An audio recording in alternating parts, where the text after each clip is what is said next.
1 minute EVS में आज फिर 1 मिनट में 1 मार्क्स के लिए डिस्कस करते हैं। देखो एक सवाल पूछता है रूट्स एज अ वेजिटेबल और स्टेम एज अ वेजिटेबल, कौन कौन से उस पर सीधा सीधा सवाल पूछेगा। तो देखते हैं हम लोग। देखो यहाँ पे आपको जो सामने दिख रहा है ना, ये रूट्स है। तो ये आपका बीटरूट भी रूट्स आते हैं, इसको स्टेम मत समझना। कैरेट सबको पता है रूट्स आते हैं, रेडिश भी रूट्स आते हैं, और टर्निप। ये 4 नाम आप याद करिए, ये रूट्स एज अ वेजिटेबल से जिसपे सवाल पूछता है। बीटरूट, रेडिश, कैरेट और टर्निप, इतने याद करें काफ़ी है, आपको समझ में आ जाएगा एग्जाम में।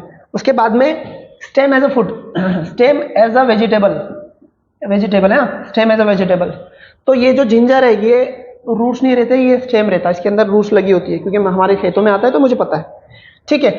जो हमारा ये है पोटैटोज, आलू है, उस ये भी क्या है, ये एज अ स्टेम है, इसके नीचे भी रूट्स आती है, तो ये भी याद रखिए। उसके साथ साथ ओनियन के नीचे आपको सबको मालूम है रूट्स आती है, और गार्लिक भी एक एग्जाम्पल आपको याद रखना है, गार्लिक।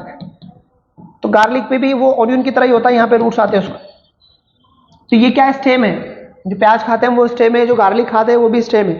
तो याद रखिए 1 मार्क्स के लिए आपको पूछेगा, अब इसको आपको रटना पड़ेगा, क्योंकि अब कंफ्यूजन बहुत होती है इसमें, तो किसी तरह दिमाग में इसको कैलकुलेशन करके फिट बिठाइए ताकि एग्जाम में कंफ्यूजन ना हो। ठीक है।